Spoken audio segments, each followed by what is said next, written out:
4h30, je m'endormais plus. J'ai ramassé mes choses tranquillement. J'ai défait mon hamac. J'ai tout amené dans l'abri. Je suis dans l'abri ici. Je vais manger, faire un café. Et ensuite, je prends la route faire environ 35 km pour me rendre à l'abri, à l'auberge Lost and Found. Désolé, je ne sais pas pourquoi il perd de la luminosité. Ça va être moi dans le noir. Je vous revois plus tard sur la piste. J'ai rien d'autre à dire ce matin. Il annonce encore de la pluie aujourd'hui. Je vais évaluer en fin de journée si je prends un zéro à l'auberge Lost and Found parce que je veux quand même que ce soit agréable. Là. Un matin, il fait 6. Je suis complètement tout habillé. J'ai pas trop les doigts gelés comme cet hiver là, ou comme ce printemps, au mois de février-mars, mais quand même, c'est pas une journée que je vais mettre que je vais écrire en noir. Ça va être écrit en rouge, celle-là. Je vous revois plus tard, comme je vous disais tantôt. J'arrive à la partie du fameux boardwalk de la Vernon Valley. J'en ai 3 km là-dessus. Au bout, il y a une ferme, un marché. J'espère que c'est ouvert parce que je vais me prendre un petit snack. Je vais essayer de me sécher un peu. Il y a beaucoup de bruine. Je me plains pas. Je vous dis juste que j'ai jamais été aussi mouillé qu'aujourd'hui. Même quand j'étais dans la neige au tout début, j'avais juste les pieds mouillés. Mon corps était mouillé, mais de sudation. Là, c'est vraiment l'humidité qui m'est rentrée dedans. Là. Puis ce matin, vous le savez, j'ai un thermomètre sur mon sac à dos. En fait, depuis hier, il m'indique un taux d'humidité de 99%. Je viens d'envoyer un texto à l'auberge, voir si je pourrais pas rester une nuit de plus afin de bien me sécher. Et également et surtout, passer des températures de 6 à 8 à des températures supérieures à 13 degrés après-demain. Ce qui fait que s'il pleut, au moins, je suis pas dans l'eau frette. C'est vraiment bien. C'est malheureux là, qu'il ne fasse pas un beau soleil, comme j'ai vu d'autres randonneurs se taper ce coin-ci. J'ai un autre point aussi. J'ai une liste de choses que je voulais faire. Je les ai dans mon cahier de notes. Au lieu d'aller à l'auberge, mon plan initial était d'aller coucher, je pense que j'en avais parlé avant, d'aller coucher au ciné-parc à Warwick. Je vais laisser tomber, hein, comme vous pouvez voir, même s'il est ouvert, je n'irai pas me planter mon hamac sous la pluie. Je laisse admirer le paysage, encore quelques secondes.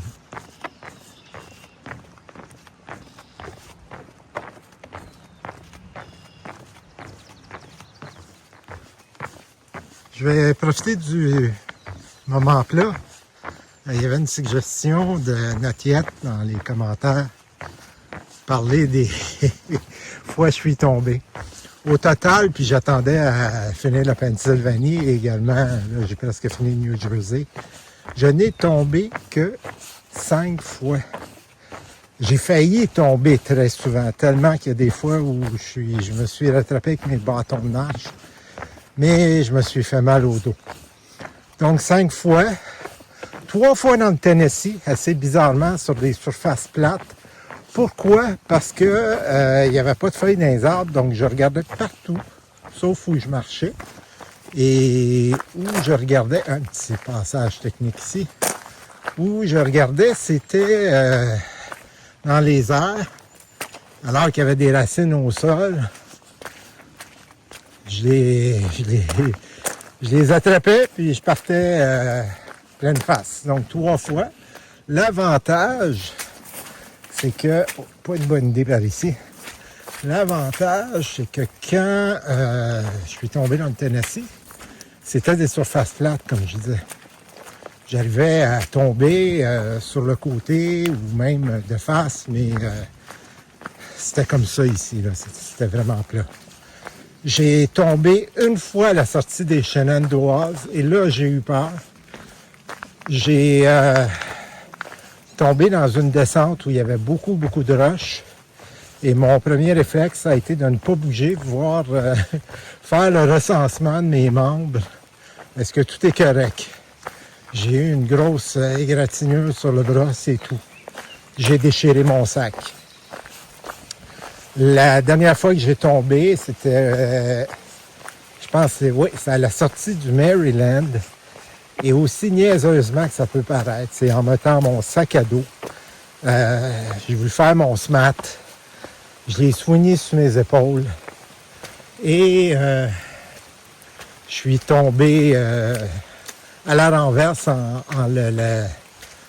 voulant monter très vite, là, sur le dos dans un stationnement de restaurant. Donc, c'est les 5 fois. Par contre, comme je vous dis, j'ai failli planter très souvent. Pas plus tard que tantôt, j'ai glissé ses fesses dans la boue. Mais hier, j'ai failli tomber 3 fois en m'enfargeant, mais en me rattrapant avec mes bâtons. Comme j'ai fini la Pennsylvanie, je vais passer à une autre chronique. Je vais peut-être commencer ça plus tard aujourd'hui ou demain. Je vais commencer à vous mettre les états dans l'ordre de celui que j'ai le plus aimé, celui que j'ai le plus détesté. Là, je vais fermer la caméra parce que vous entendez, la pluie recommence. Entre guillemets, une autre belle vue. La ferme dont je vous parlais, c'est celle qui est juste là, ici. Là. C'est là que je vais aller. Puis, je m'approche des vaches. J'induis en erreur, la ferme, c'est celle-là et non celle qui est derrière la Maison Blanche. Mais c'est pas grave, c'était juste 200 mètres de plus. Je mange les gummy bears, fait que un peu la bouche pleine, mais de profiter du terrain pour vous montrer une autre raison pourquoi je prends un 0. Comme il n'y a plus énormément, ben vous le savez, on n'est pas loin de Montréal, de New Jersey. Et la Pennsylvanie aussi, comme il n'y a plus énormément dans les 2 dernières semaines, le sol est imbibé d'eau. Donc, aussitôt que c'est pas en pente, c'est très boueux. Et demain matin, il y en a d'autres pluies encore. Là, en passant, on est entre 2 averses. Ça, je me suis permis de sortir le téléphone. Bon, c'est un peu décousu mon histoire, là. Je vais essayer de tout vous résumer ça. Demain, en prenant un 0, j'évite la pluie. Les chemins sont encore très détrempés. Samedi, c'est supposé d'être du soleil. Également, là, il fait 7-8. C'est quand même froid pour marcher les pieds mouillés. Les températures vont se réchauffer à partir de samedi. En plus, ben, je vais finir de reposer. Ça va prendre du temps. Finir de reposer mes pieds. Je rembarque ça traîne dans le bois ici. Et voilà, je quitte le New Jersey. C'est fait. Dans l'État de New York, il me reste environ une dizaine de kilomètres avant d'arriver à la route où la navette va me prendre. Wouhou! Ben, coudonc. On va finir par y arriver. Il semblerait, quand il fait beau, on voit New York en avant.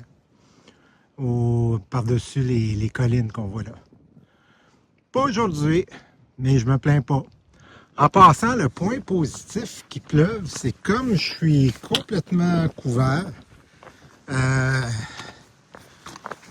les validations de tics, les tic-check, j'ai fait juste ses mains dans le visage. Ça réduit de beaucoup les inquiétudes avec les tics. Il pleut beaucoup, donc il fait froid. J'imagine qu'ils sont moins actifs. Je parlais de tomber. Ça fait environ 3 km, je me promène sur des roches comme ça. Ben là, j'ai tombé 4 fois sur le dos. En fait, c'est que les roches sont très glissantes avec la pluie. Je suis dans le stationnement, j'attends la navette. Je suis 15 minutes en avance. Oh! Le taux d'humidité est encore en haut de 90%. Je suis mouillé. J'espère que la navette ne sera pas trop qu'elle ne sera pas en retard. Moi, je suis en avance parce que je vais refroidir bientôt. J'ai tombé 4 fois. Je vais vous mettre le bout de vidéo de quand j'ai tombé. Je vais faire mon smart, vous montrer une vue. C'est la première fois que j'ai tombé. Ensuite, j'ai tombé à 3 autres reprises en y allant très doucement. Sur ça, si je ne prends pas de prise de vue à l'auberge, je vous dis bonne nuit. On se revoit demain pour un jour 0. Oui, 0. Je le mérite. Je suis mouillé.